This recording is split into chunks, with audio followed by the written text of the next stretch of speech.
Hello. तो आज हम लोग पॉलिटी वो जो मंथली मैगजीन कर रहे थे, विजन आईएएस का मंथली मैगजीन, जिसमें हम लोगों ने पॉलिटी वाला सेक्शन कर लिया था। हम लोग आज इंटरनेशनल रिलेशन टॉपिक स्टार्ट करना था। जैसे हम लोग पिछले 3 लेक्चर अभी तक किए, 3 लेक्चर, जिसमें से जो पॉलिटी वाला सेक्शन था वो डन हो गया है। अब इसमें हम लोग इंटरनेशनल रिलेशन को पढ़ेंगे। तो इंटरनेशनल रिलेशन नहीं, मतलब न्यूज़ में जो इंटरनेशनल रिलेशन से संबंधित टॉपिक हैं, जैसे हम लोगों ने इसके राज्य व्यवस्था एवं शासन को कंप्लीट कर लिया, पॉलिटी वाला सेक्शन। अब हम लोग को ये अंतर्राष्ट्रीय संबंध पढ़ने हैं। अंतर्राष्ट्रीय संबंध में जैसे भारत के पड़ोसी देश में अस्थिरता, अंतर्राष्ट्रीय मानवतावादी कानून, संघाई सहयोग संगठन SCO जो है, एंड भारत रूस संबंध के बारे में, भारत यूनाइटेड किंगडम संबंध, भारत प्रशांत द्वीप संबंध। तो जो करंट न्यूज सुर्खियां रही हैं उनको हम लोग यहाँ पे जानने का प्रयास करेंगे। तो ये मेरा तीसरा लेक्चर है, चौथा लेक्चर होगा। अभी पिछले 3 लेक्चरों में हमने पॉलिटी वाला सेक्शन, ये राज्य व्यवस्था एवं शासन वाला सेक्शन, जैसे विशेष पैकेज और स्थानीय निकायों की परीक्षा फर्स्ट लेक्चर में किया था। केंद्रीय अन्वेषण एंड भारत और फ्रांस संबंध, भारत और नेपाल, ये नेपाल का प्रधानमंत्री, इतना हमने सेकंड लेक्चर में किया था। और ये सारा हम लोगों ने थर्ड लेक्चर में किया था। तो जिन्होंने भी नहीं देखा है वो जाके पहले इन तीनों लेक्चर को देख लें, ताकि पूरा मंथली मैगजीन कंप्लीट हो जाए, है ना। आज हम लोग अंतर्राष्ट्रीय संबंध स्टार्ट करेंगे पेज नंबर 21 से। तो जो पिछले लेक्चर है उनका लिंक जो है वो डिस्क्रिप्शन बॉक्स में मैं दे दूंगा, तो आप वहाँ से जाके आसानी से कर सकते हैं, है ना। अपना ये इंटरनेशनल रिलेशन आज जो सुर्खियाँ रही हैं उसको पढ़ने का प्रयास करेंगे। तो ये तो मेरा कंप्लीट है, एंड लोग चलते हैं डायरेक्ट इंटरनेशनल रिलेशन में।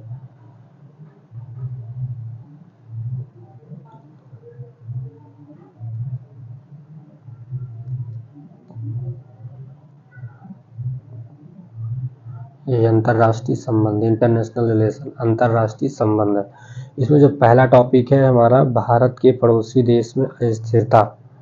पहला टॉपिक है अंतर्राष्ट्रीय संबंध, इंटरनेशनल रिलेशन में जो हम लोगों ने monthly magazine current affair start की हुई है। तो उसमें जो पिछले 3 लेक्चर में हम लोगों ने पॉलिटी वाला सेक्शन कंप्लीट किया। अब अंतर्राष्ट्रीय संबंध second lecture, second topic start कर रहे हैं। तो इसमें पहला टॉपिक है भारत के पड़ोसी देश में अस्थिरता, इनस्टेबिलिटी इन इंडियाज नेबरहुड। तो ये सुर्खियों में क्यों रहा है, लोग इसको देखते हैं। तो क्या हुआ कि बांग्लादेश का प्रधानमंत्री ने बड़े पैमाने पर हुए विरोध प्रदर्शन के बीच अपने पद से इस्तीफा दे दिया। पड़ोसी देश है बांग्लादेश हमारा, तो इसको जानना हमें चाहिए क्या है कि बांग्लादेश के प्रधानमंत्री ने बड़े पैमाने पर हुए विरोध, जो स्टूडेंट विरोध था, विरोध के बीच चलते अपने पद से इस्तीफा दे दिया है। जैसा आप सब लोगों ने सुना होगा कि जो मिस्टर शेख हसीना जी थी, उन्होंने अपने पद से इस्तीफा दे दिया है। तो इससे संबंधित हम लोग तथ्य जान लेते हैं। तो ये है कि प्रधानमंत्री के इस्तीफे के कुछ समय बाद बांग्लादेश में एक अंतरिम सरकार का गठन हुआ, जिसका नेतृत्व बांग्लादेश के एकमात्र नोबेल पुरस्कार विजेता और अर्थशास्त्री प्रोफेसर मोहम्मद यूनुस कर रहे हैं। ये एक नोबेल पुरस्कार विजेता है जो इकोनॉमी के क्षेत्र में पाए हुए हैं। इनका नाम है प्रोफेसर मोहम्मद यूनुस। इन्होंने एक अंतरिम सरकार गठित की। जैसे ही जो शेख हसीना जी थी, उन्होंने इस्तीफा दे दिया था स्टूडेंट विरोध के चलते। उन्हें बांग्लादेश के ग्रामीण बैंक के संस्थापक के तौर पर जाना जाता है। ग्रामीण बैंक के संस्थापक के तौर पर जाना जाता है। अच्छा काम किए अपने देश में, ग्रामीण बैंक के संस्थापक के रूप में। उन्होंने बांग्लादेश में सूक्ष्म ऋण, माइक्रो क्रेडिट और सूक्ष्म वित्त, माइक्रो फाइनेंस का विचार दिया था। बांग्लादेश में अशांति और पड़ोसी देशों में अस्थिरता सहित दक्षिण एशिया की हालिया राजनीतिक उथल-पुथल का भारत के राजनीतिक हितों तथा क्षेत्रीय स्थिरता पर व्यापक प्रभाव पड़ा है। इसमें देखते हैं कि बांग्लादेश में घटित हालिया घटनाक्रम के संबंधित प्रभाव। तो भारत बांग्लादेश भागीदारी में अवरोध, क्या होगा इसके प्रभाव भारत में? तो बांग्लादेश के पूर्व प्रधानमंत्री के पद से हटने का अर्थ है कि भारत के दक्षिण एशिया में एक विश्वसनीय भागीदारी से वंचित हो गया है। भारत बांग्लादेश भागीदारी में अवरोध होगा, यानी बांग्लादेश की पूर्व प्रधानमंत्री जो शेख हसीना थी वो भारत के पक्ष में थी, अक्सर भारत का साथ दिया करती थी इंटरनेशनल भी जब कोई होता था, तो ये कहीं ना कहीं भारत पर एक बड़ा झटका होगा।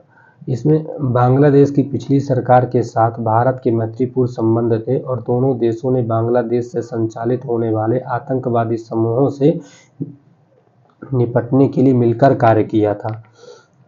जो आतंकवादी हैं उनको लिए बांग्लादेश सरकार और भारत दोनों ही सख्त थी, तो दोनों ने एक दूसरे का साथ दिया था। तो अब कहीं ना कहीं कुछ प्रभाव तो पड़ेगा।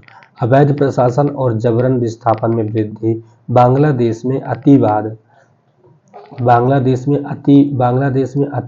के बढ़ने से वहां की अल्पसंख्यक आबादी के समक्ष खतरा बढ़ सकता है।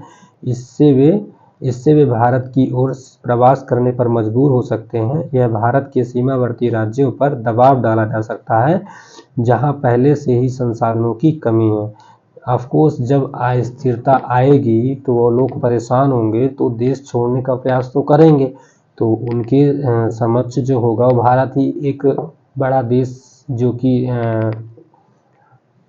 एक जैसा कि रिफ्यूजी जो आते हैं उनके लिए भारत एक अच्छा प्लेस होता है, तो शरणार्थी के रूप में आ सकते हैं, जिससे संसाधनों की कमी ऑलरेडी है जो इंडिया में इतनी पॉपुलेशन के चलते और बढ़ने की आशंका हो जाएगी।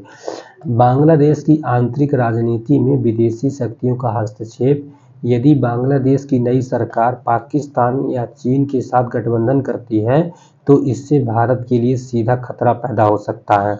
ऑफकोर्स अगर बांग्लादेश की नई सरकार जो होगी उसका झुकाव चीन या पाकिस्तान की तरफ होता है तो भारत के लिए एक खतरा ऑफकोर्स जनरेट होगा। आर्थिक और निवेश संबंधी खतरे क्या होंगे कि वर्ष 2016 में से भारत द्वारा बांग्लादेश में सड़क, रेल, शिपिंग और बंदरगाह आदि संबंधी अवसंरचना के विकास के लिए $8 बिलियन का ऋण प्रदान किया गया है। अब सोचो $8 बिलियन का ऋण प्रदान किया गया है, अगर सरकार उसकी ओर झुक गई तो ये हमारा सारा वेस्ट हो जाएगा ना, तो कहीं ना कहीं भारत को बहुत ज़्यादा नुकसान होगा। अखौरा अगरतला रेल लिंक और Khulna Mongla port rail line जैसी प्रमुख परियोजनाओं को खतरा हो सकता है। अखौरा अगरतला रेल लिंक और Khulna Mongla port rail line जैसी प्रमुख परियोजनाओं को खतरा हो सकता है। ये प्रीलिम्स पॉइंट ऑफ व्यू से काफ़ी बढ़िया टॉपिक है, पॉइंट है। अखौरा अगरतला रेल लिंक और Khulna Mongla port rail line. Khulna Mongla port line and Akhaura Agartala rail link, इसको आप लोग बढ़िया तरीके से कर लीजिएगा, काहे से कि प्रीलिम्स पॉइंट ऑफ व्यू से बड़ा अच्छा टॉपिक है। भारत की इस नीति इस अनिश्चित राजनीतिक अस्थिरता पर राजनीतिक प्रतिक्रिया क्या रही है? राजनयिक पुनर्संयोजन, राजनीतिक हितों की रक्षा करते हुए नेतृत्व के साथ जुड़ना। सुरक्षा उपाय के लिए क्या कि संभावित खतरों से निपटने के लिए सीमा सुरक्षा और खुफिया क्षमताओं को बढ़ाना। बहुपक्षीय संलग्नता यानी क्षेत्रीय स्थिरता बनाए रखने के लिए अंतर्राष्ट्रीय समर्थन का लाभ उठाना, उदाहरण के लिए बिम्स्टेक जैसे क्षेत्रीय संस्थानों का लाभ प्राप्त करना। सामाजिक आर्थिक सहायता, तो मानवीय परेशानी को कम करने के लिए सहायता और समर्थन प्रदान करना। आर्थिक प्रभाव जैसे उदाहरण के लिए ऋण सहायता का विस्तार करना। शरण हेतु प्रबंधन यानी पूर्व प्रधानमंत्री की अस्थायी शरण की राजनीतिक रूप से प्रबंधन करना। दीर्घकालिक उपाय क्या हो सकते हैं, क्या भारत कर सकता है? तो भारत अपने पड़ोस को सशक्त बनाने की नीति पर कायम है। उदाहरण के लिए G20 शिखर सम्मेलन में दक्षिण एशिया से बांग्लादेश एकमात्र आमंत्रित देश था। भारत गैर पारस्परिक नेबरहुड फर्स्ट पॉलिसी का पालन करता रहा है। उदाहरण के लिए वैक्सीन मैत्री, आपदा के दौरान प्रथम सहायता प्रदाता आदि। अप्रत्याशित दक्षिण एशियाई राजनीतिक परिदृश्य से निपटने के लिए लचीली व दूरदर्शी नीति विकसित करना। तो भारत ये कर सकता है, जो दीर्घकालिक भी हो सकता है, आधुनिक हो सकता है। ये देखते हैं कि पड़ोसी देशों में राजनीतिक अस्थिरता का भारत पर प्रभाव। अगर किसी पड़ोसी देश में राजनीतिक अस्थिरता आती है तो उसका भारत पर क्या इफेक्ट पड़ता है, क्या इफेक्ट पड़ा है। तो जैसे म्यांमार में अस्थिरता आई है, अभी हम लोगों ने देखा कि जो वहाँ कुछ समुदाय के लोग थे उन्होंने हिंसा करना स्टार्ट कर दिया था। तो म्यांमार में राजनीतिक अस्थिरता भारत के लिए विशेष रूप से चिंता का विषय है, क्योंकि दोनों देशों की सीमा साझा सीमा है। इससे विद्रोही गतिविधियां और शरणार्थियों के आगमन की संभावना बढ़ सकती है। जैसा कि हम लोग जानते हैं कि जो भारत का इधर मिजोरम मणिपुर वाला एरिया है वो म्यांमार से डायरेक्ट कनेक्ट होता है। तो हम लोग ये एक चुनौती भरा कार्य होगा। गतिविधियों और शरणार्थियों के आगमन की संभावना बढ़ जाएगी। भारत के लिए विशेष चिंता का विषय है, क्योंकि दोनों देशों की सीमा साझा करती है।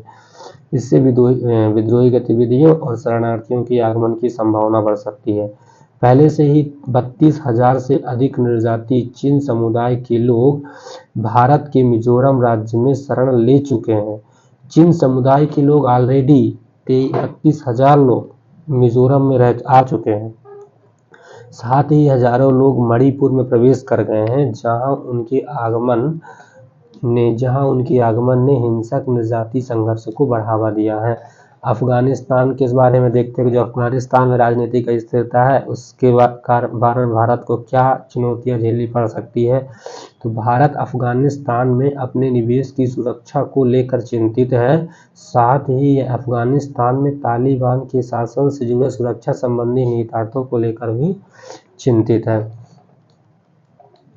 यह स्थिति भारत की राष्ट्रीय सुरक्षा के लिए सीधा खतरा है, क्योंकि चरमपंथी समूह इस क्षेत्र में अपना आधार बना सकते हैं।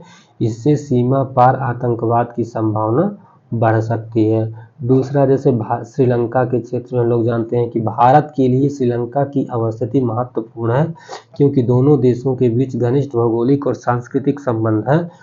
भारत को संभावित शरणार्थी आगमन, आर्थिक प्रभाव और चीनी प्रभाव को लेकर राजनीतिक चिंताओं का सामना करना पड़ता है। मालदीव के बारे में देखते हैं कि यहाँ भारत के सामने अनेक चुनौतियाँ हैं।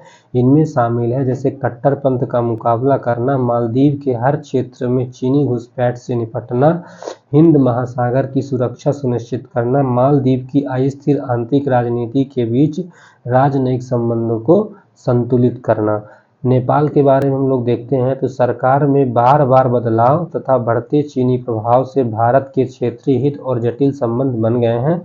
हाल ही में नेपाल में 16 वर्षों में 14वीं सरकार का गठन हुआ। सोच सकते हैं जब 16 वर्षों में 14वीं सरकार बन रही है। हम लोग जैसे कल हम लोगों ने देखा था कि जो नेपाल की सरकार है वो 2008 में नेपाल जो है वो लोकतंत्र हुआ है, राजशाही से लोकतंत्र को फॉलो कर रहा है। इसका जो 2015 में इसका जो संविधान अभी लागू हुआ 2015 में बना है, न्यू कॉन्स्टिट्यूशन बना है। 2015 में इसका भी संविधान बना हो है, तो ये नया संविधान अभी, तो हालांकि वो भी गणतंत्र संविधान है, अब लोकतंत्र को फॉलो करता है। तो अभी हम लोग देखते हैं आगे कि क्या सिचुएशन है। आगे की राह में हम लोग क्या कर सकते हैं। तो क्या बोलता है कि भारत हमेशा से तर्कपूर्ण वार्ता करने वाला और अंतर्राष्ट्रीय कानून का समर्थक रहा है। भारत हमेशा से ही तर्कपूर्ण वार्ता करने वाला और अंतर्राष्ट्रीय कानून का समर्थक रहा है। इसलिए भारत ने सामान्य रूप से वैश्विक मुद्दों और विशेष रूप से क्षेत्रीय मुद्दों पर अपने दृष्टिकोण में संवाद, परामर्श एवं निष्पक्षता का समावेश किया है। इस संदर्भ में भारत के 5 जैसे सैद्धांतिक दृष्टिकोण को अपनाया है ना।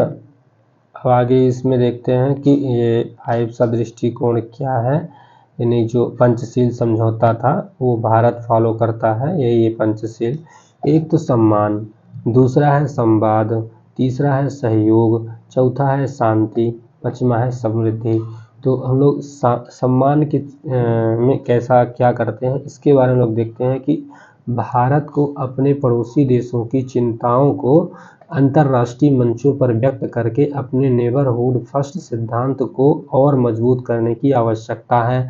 दूसरा संवाद, भारत को अफगानिस्तान के साथ साथ म्यांमार के साथ भी ट्रैक 2 कूटनीति में शामिल होना चाहिए। जलवायु परिवर्तन को लेकर समुद्री डकैती तक के मुद्दों के समाधान के लिए हितधारकों को शामिल करने हेतु इंडो पैसिफिक रीजनल डायलॉग जैसे प्लेटफॉर्म का उपयोग करना चाहिए। दूसरा सहयोग, कोऑपरेशन के बारे में लोग देखते हैं, है ना। सहयोग, संकट के समय पड़ोसियों की सहायता करना। उदाहरण के लिए 2022 में आर्थिक संकट के दौरान भारत ने श्रीलंका को $4 बिलियन से अधिक की सहायता प्रदान की थी। इंडिया आउट अभियान के बावजूद मालदीव को भारत की सहायता में 50% की वृद्धि हुई है। शांति के बारे में बात करें तो भारत शांति भी, पीस भी फॉलो करता है 5C प्लान। इसमें चीन के विपरीत पड़ोसी देशों के साथ विवादों को सुलझाने के प्रति भारत का मूल सिद्धांत शांति पर आधारित है। ऐसा सैद्धांतिक रुख बरकरार रखा जाना चाहिए। प्रोस्पेरिटी की बात करें, समृद्धि की बात करें तो दक्षिण एशिया का अंतर क्षेत्रीय व्यापार इसके कुल व्यापार का मुश्किल से 5% है, जबकि यूरोप में यह 60% और आसियान क्षेत्र के लिए 25% है। भारत को अवसंरचनात्मक परियोजनाओं को पूरा करने में तेजी से काम करना चाहिए। अवसंरचनाओं के विकास में भारत को तेजी से कार्य करना चाहिए, ये बोलता है। अब जैसे इंटरनेशनल रिलेशन का पहला टॉपिक हो गया है अस्थिरता वाला, भारत के पड़ोसी देशों में अस्थिरता के संबंध में था। अब हम लोग का दूसरा जो टॉपिक है वो अंतर्राष्ट्रीय मानवतावादी कानून है, इंटरनेशनल ह्यूमैनिटेरियन लॉ, अंतर्राष्ट्रीय मानवतावादी कानून। तो 12 अगस्त 2024 को 1949 के जिनेवा कन्वेंशन की 75वीं वर्षगांठ मनाई जाएगी। ज्ञातव्य है कि जिनेवा कन्वेंशन से ही अंतर्राष्ट्रीय मानवतावादी कानून की आधारशिला रखी गई थी। जो जिनेवा कन्वेंशन था 12 अगस्त 1924 को, वहीं पे अंतर्राष्ट्रीय मानवतावादी कानून की आधारशिला रखी गई थी। तो अभी 75वीं वर्षगांठ मनाई जाएगी 12 अगस्त 2024 को। जो 1949 के जिनेवा कन्वेंशन हुआ था वहीं पर अंतर्राष्ट्रीय मानवतावादी कानून की आधारशिला रखी गई थी। अब उसी को की याद में 12 अगस्त 2024 को 75वीं वर्षगांठ मनाई जाएगी। तो सुर्खियों में इसीलिए रहा क्योंकि 12 अगस्त को ये अंतर्राष्ट्रीय मानवतावादी कानून की वर्षगांठ मनाई जाएगी 75वीं। तो अन्य संबंधित तथ्य अगर देखें कि अंतर्राष्ट्रीय मानवतावादी कानून के संबंध में कि जिनेवा कन्वेंशन निम्नलिखित के साथ किए जाने वाले व्यवहार पर संधियों की एक श्रृंखला है। जो जिनेवा कन्वेंशन हुआ था उसमें कई सारी संधियां हुई थी जिनमें हस्ताक्षर हुए थे। तो ये हम लोग देख लेते हैं कि ऐसी कौन कौन सी संधियां हुई थी। तो एक तो हो गया कि स्थल पर घायल और बीमार सैनिक, दूसरा समुद्र में घायल और बीमार सैनिक तथा क्षतिग्रस्त जहाज के सैन्यकर्मी, युद्धबंदी, नागरिक जिनमें कब्जे वाले क्षेत्र के नागरिक भी शामिल हैं। स्थल पर घायल और बीमार सैनिक, समुद्र में घायल और बीमार सैनिक, क्षतिग्रस्त जहाज के सैन्यकर्मी, युद्धबंदी या नागरिक जिनमें कब्जे वाले क्षेत्र के नागरिक भी शामिल हैं। रूस और यूक्रेन के बीच के संघर्ष तथा गाजा में चल रहे संघर्ष ने मानवतावादी कानूनों के दुखद उल्लंघन को प्रदर्शित किया है। साथ ही ये घटनाएं अत्याचारों को रोकने में IHL की विफलताओं के भी उजागर करती है। इंटरनेशनल ह्यूमैनिटेरियन लॉ की विफलताओं को भी उजागर करता है। अंतर्राष्ट्रीय मानवतावादी कानून के बारे में अगर हम देखें कि अंतर्राष्ट्रीय मानवतावादी कानून के बारे में, तो इंटरनेशनल ह्यूमैनिटेरियन लॉ को युद्ध के कानून या सशस्त्र संघर्ष के कानून के दौरान भी के रूप में भी जाना जाता है। यह नियमों का एक सेट है ठीक है, इसमें नियम दिए गए हैं कि युद्ध के समय में हम लोग क्या क्या फॉलो करेंगे। जैसा कि अभी रूस और यूक्रेन का युद्ध चल रहा है और गाजा में जो युद्ध इजराइल फिलिस्तीन के मध्य युद्ध चल रहा है, तो उसमें इंटरनेशनल ह्यूमैनिटेरियन लॉ का बहुत ज़्यादा उल्लंघन हुआ है, इसीलिए न्यूज़ में चर्चा में रहा। जो सशस्त्र संघर्ष के प्रभावों को सीमित करने और उन व्यक्तियों की रक्षा करने के लिए मानवीय कारणों की तलाश करता है जो युद्ध में भाग नहीं ले रहे हैं तथा अब तक उसमें शामिल नहीं हुए हैं। 1949 के फोर्थ जिनेवा कन्वेंशन 1, 2, 3, 4 तथा इसके 3 अतिरिक्त प्रोटोकॉल्स आधुनिक इंटरनेशनल ह्यूमैनिटेरियन लॉ के आधार हैं। विश्व के सभी देशों ने इन्हें सार्वभौमिक रूप से स्वीकार कर लिया या उनका अनुसमर्थन कर दिया है। ये घोषित युद्ध के सभी मामलों में या राष्ट्रों के बीच किसी अन्य सशस्त्र संघर्ष में लागू होते हैं। ये घोषित युद्ध के सभी मामलों में या राष्ट्रों के बीच किसी अन्य संघर्ष के मामले में लागू होते हैं। ये कन्वेंशन उन मामलों में भी लागू होते हैं जहां किसी राष्ट्र पर किसी अन्य राष्ट्र के सैनिकों का आंशिक या पूर्णतः कब्जा हो, भले ही उस कब्जे के खिलाफ कोई सशस्त्र विद्रोह या प्रतिरोध ना हो रहा हो। इंटरनेशनल ह्यूमैनिटेरियन लॉ से संबंधित अन्य संधियों में निम्नलिखित शामिल हैं, जैसे सांस्कृतिक संपत्ति के संरक्षण के लिए हेग कन्वेंशन 1954, जैविक हथियार कन्वेंशन 1972, रासायनिक हथियार कन्वेंशन 1993, अंतरराष्ट्रीय आपराधिक न्यायालय की स्थापना के लिए रोम संविधि 1998। तो यहाँ पे हम लोग एक ये चीज दिया हुआ है विजन ने, क्या आप जानते हैं इसको? हम लोग देखते हैं कि ये क्या चीज है इसके बारे में, कि क्या आप जानते हैं कि अंतरराष्ट्रीय मानवता अधिकार इंटरनेशनल ह्यूमैनिटेरियन लॉ अंतरराष्ट्रीय मानवतावादी कानून से अलग है। अंतरराष्ट्रीय मानव अधिकार कानून अंतरराष्ट्रीय मानवतावादी कानून से अलग है। ये कहने का प्रयास कर रहा है कि इंटरनेशनल ह्यूमन राइट्स लॉ और international humanitarian law both are different. International human rights law अंतरराष्ट्रीय मानवाधिकार कानून और अंतरराष्ट्रीय मानवतावादी कानून इंटरनेशनल ह्यूमैनिटेरियन लॉ से अलग है। इंटरनेशनल ह्यूमैनिटेरियन लॉ केवल सशस्त्र संघर्ष में लागू होता है। इंटरनेशनल ह्यूमैनिटेरियन लॉ केवल सशस्त्र संघर्ष में लागू होता है, जबकि इंटरनेशनल ह्यूमन राइट्स लॉ शांति काल और सशस्त्र संघर्ष दोनों स्थितियों में लागू होता है। यानी इंटरनेशनल ह्यूमन राइट्स लॉ जो होता है वो जब युद्ध चल रहा हो तब भी, जब शांति काल चल रहा हो तब भी लागू होता है, लेकिन इंटरनेशनल ह्यूमैनिटेरियन लॉ केवल सशस्त्र संघर्ष में ही लागू होता है। इंटरनेशनल ह्यूमैनिटेरियन लॉ सशस्त्र संघर्ष में शामिल सभी पक्षों के लिए बाध्यकारी होता है तथा राज्य और गैर राज्य पक्षकारों के बीच अधिकारों एवं दायित्वों की समानता स्थापित करता है। मतलब जो IHL है वो बाध्यकारी होता है। IRHL के बारे में, इंटरनेशनल ह्यूमन राइट्स लॉ यद्यपि स्पष्ट रूप से एक राज्य और उसके क्षेत्र में रहने वाले या उसके अधिकार क्षेत्र के अधीन रहने वाले व्यक्तियों के बीच संबंधों को नियंत्रित करता है ना। इसके बाद हम लोग देखते हैं कि IHL के महत्वपूर्ण सिद्धांत। इंटरनेशनल ह्यूमैनिटेरियन लॉ के महत्वपूर्ण सिद्धांत में हम देखते हैं कि इसमें विभेद का सिद्धांत, यह नागरिकों और नागरिक संपत्ति जैसे मकान, स्कूल, शॉपिंग मॉल, अस्पताल, सांस्कृतिक संपत्ति पर प्रत्यक्ष हमले को प्रतिबंधित करता है। यह सैनिकों, लड़ाकों और अन्य उद्देश्यों तथा नागरिकों के बीच भेद करता है। आनुपातिकता का सिद्धांत, पक्षकारों को आकस्मिक नुकसान का पूर्वानुमान लगाने की आवश्यकता होती है जो सीधे हमले और अप्रत्यक्ष प्रभाव के कारण हो सकते हैं, बशर्ते कि वह उचित रूप से पूर्वानुमानित हो। पूर्वोपाय का सिद्धांत, प्रिंसिपल ऑफ प्रिकॉशन, तो यह सभी मिलिट्री ऑपरेशन के संचालन में नागरिक आबादी, नागरिकों और नागरिक ऑब्जेक्ट्स की रक्षा करने हेतु सशस्त्र संघर्ष में शामिल पक्षकारों पर सतत देखभाल करने की जिम्मेदारी आरोपित करता है। IHL के प्रभावी प्रवर्तन में चुनौतियां क्या है? जो इंटरनेशनल ह्यूमैनिटेरियन लॉ है इसका जो उल्लंघन हो रहा है, तो ये क्यों हो पा रहा है उल्लंघन, इसमें ऐसी क्या चुनौतियां हैं वो हम लोग देखेंगे। एक तो राजनीतिक चुनौती है, कानूनी चुनौती है, वैश्विक गवर्नेंस चुनौतियां हैं। तो पहले राजनीतिक चुनौती के बारे में देखेंगे कि देखो जो राज्य हित बनाम मानवतावाद संबंधी चिंताएं। राज्य अक्सर मानवतावादी दायित्वों पर राष्ट्रीय सुरक्षा और राजनीतिक हितों को प्राथमिकता देते हैं। इसके परिणाम स्वरूप आईएचएल का चयनात्मक अनुपालन होता है। गैर राज्य अभिकर्ता नॉन स्टेट एक्टर्स गैर राज्य सशस्त्र समूहों का उदय आईएचएल के कार्यान्वयन के समक्ष गंभीर चुनौती पेश करता है।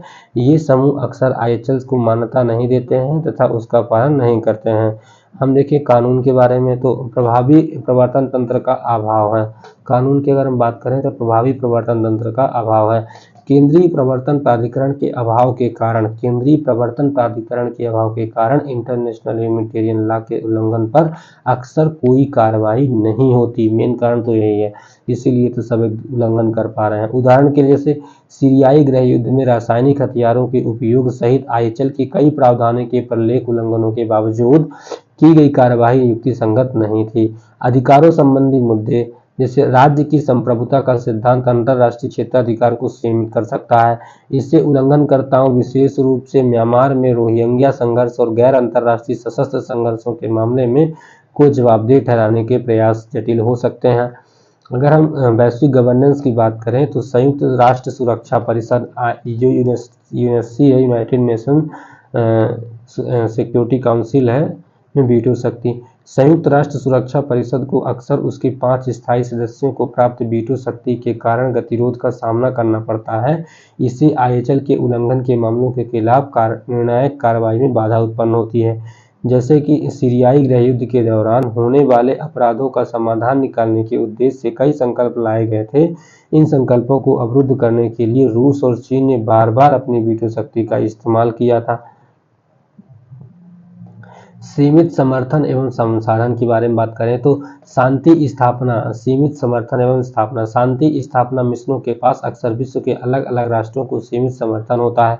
इसके अलावा इन मिशनों के लिए आवश्यक संसाधन भी सीमित होते हैं। इससे नागरिकों की सुरक्षा करने और आईएचएल को लागू करने की उनकी क्षमता सीमित हो जाती है।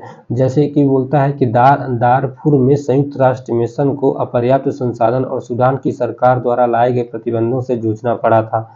अगर हम देखें टेक्नोलॉजी चुनौती क्या है, टेक्नोलॉजिकल चुनौती क्या है, तकनीकी, जैसे स्वचालित एवं लंबी दूरी तक मारक क्षमता वाले हथियार, घातक ऑटोनॉमस ड्रोन जैसी स्वचालित हथियार प्रणाली का उपयोग इंटरनेशनल ह्यूमैनिटेरियन लॉ के संदर्भ में जवाबदेही और अनुपालन के संबंध में नैतिक एवं कानूनी सवाल उत्पन्न करता है।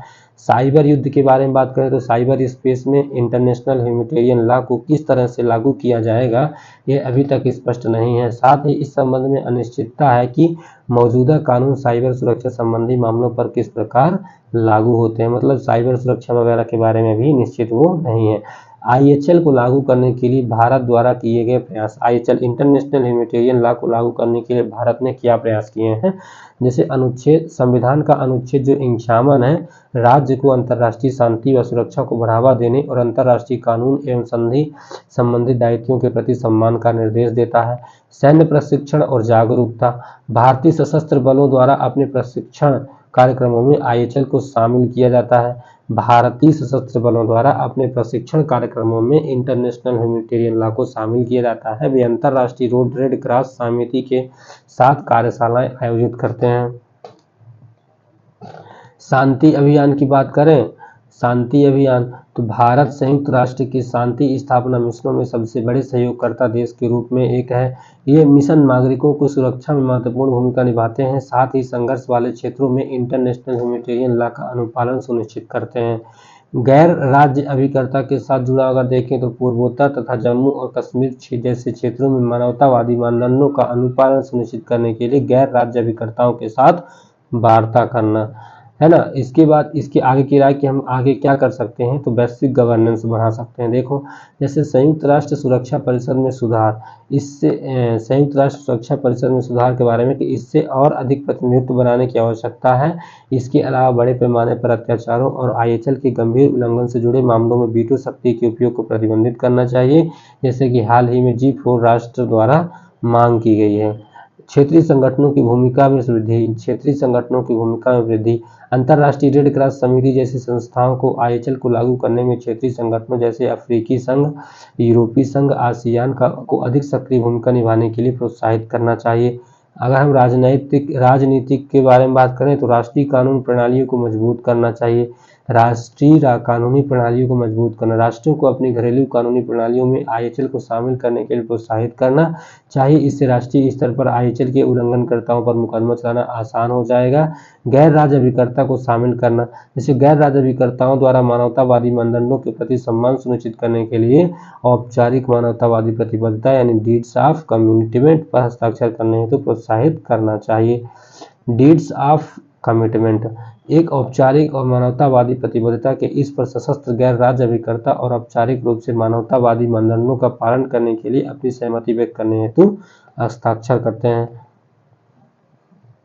शांति समझौते में IHL अनुपालन को अनिवार्य बनाना, जो शांति समझौते होते हैं वो इंटरनेशनल ह्यूमैनिटेरियन लॉ के अनुपालन को अनिवार्य बनाता है। जैसे ये सुनिश्चित किया जाना चाहिए कि शांति समझौते में स्पष्ट रूप से इंटरनेशनल ह्यूमैनिटेरियन लॉ का पालन करने की प्रतिबद्धता शामिल हो तथा निगरानी और प्रवर्तन के लिए स्वतंत्र तंत्र भी समाविष्ट हो। तकनीकी अनुकूलन के बारे में बात करें तो साइबर सुरक्षा में IHL, जैसे साइबर सुरक्षा में इंटरनेशनल ह्यूमैनिटेरियन लॉ के बारे में जागरूकता बढ़ानी चाहिए। तो इसमें कहता है कि साइबर युद्ध में इंटरनेशनल ह्यूमैनिटेरियन लॉ को लागू करने के लिए विशिष्ट दिशा निर्देश और प्रोटोकॉल्स विकसित करने चाहिए। असैन्य और सैन्य लक्ष्यों के बीच स्पष्ट अंतर सुनिश्चित करना चाहिए ताकि सिविल महत्वपूर्ण सूचना बुनियादी ढांचे की रक्षा की जा सके।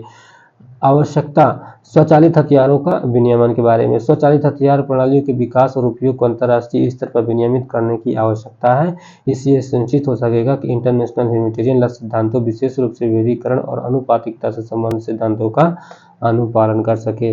तो हम लोगों ने इंटरनेशनल रिलेशन का सेकंड टॉपिक ये कंप्लीट किया है। अभी हम लोग के पास थर्ड टॉपिक आता है।